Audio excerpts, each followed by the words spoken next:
What's up guys? Thanks for tuning into my channel. Today I wanted to go over the top 5 ways to get your offer accepted in this crazy real estate market. So if that's up your alley, then keep on watching. The first thing that I wanted to mention before I go into the top 5 ways to get your offer accepted is some general stats, at least for my area of the Triangle area in North Carolina, Raleigh-Durham. Typically, I will see about 8 to 10 houses and put in anywhere between 2 and 3, maybe even 4 offers with a buyer client before their offer is accepted. So just keep that in mind as we are going through these top 5 ways to get your offer accepted. Tip number 1 is to go high on your purchase price and high on your due diligence.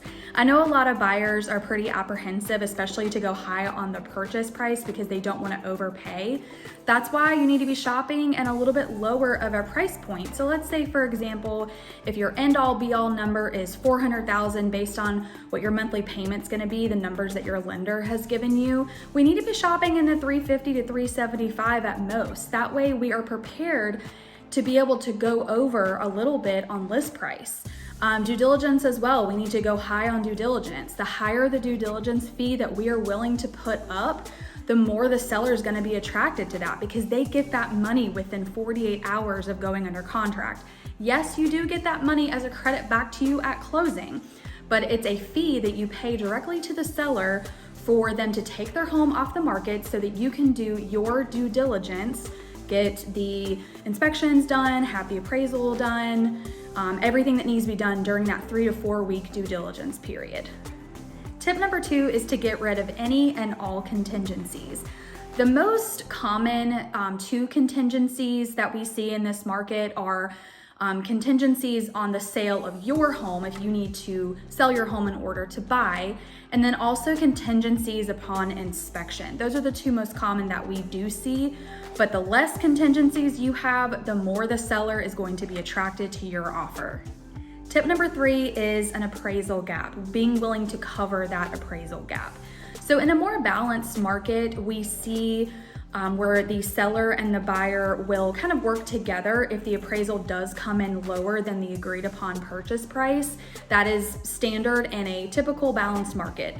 However, in this market, there are buyers that are bringing an appraisal gap addendum, an attorney drafted appraisal gap addendum to the table, stating that if the appraisal does come in low, they will cover all of that gap, even if it's $20,000, $30,000.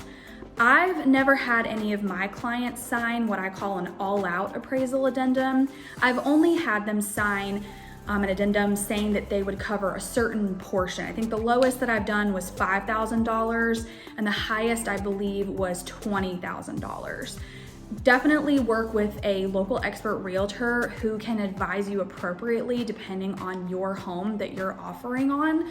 But being willing to cover either a portion or all of an appraisal gap to the table, that definitely makes your offer more attractive to the seller. Tip number 4 is using a local mortgage lender.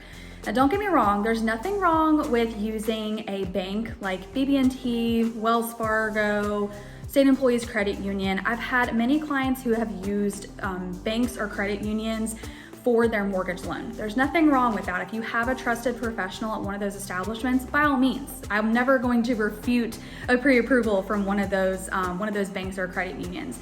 However, I will say that for the lenders that I choose that are local, that do about 80 to 90% of my loans, it just makes the process so much easier because typically they're going to be available on the weekends or even late at night, like 7, 8, 9 o'clock if there's an issue with financing or if you need a pre-approval on the fly. Those lenders are going to be a little bit more readily available versus a representative at a bank or a credit union. Tip number 5, last and final tip, is pretty obvious, but it's definitely important. You want to pick the right realtor. You want someone who has established themselves as a local expert in their market and in the state that they work out of as well. And you also want that person to be current on all the market trends. So making sure that you're picking the right person is crucial as well. That's it, guys. That is the tea. I hope that you were able to grab something from this video that you can use in your home buying process, or maybe help a friend who's currently buying a home. Would love to help you on your home hunting journey. My info is right here, my phone number, so give me a shout. If you have any questions, comment below if there's any feedback or questions that you have for me, or if there's any content that you'd like to see in the future. Hope you guys have a great rest of your week, and I will see you soon.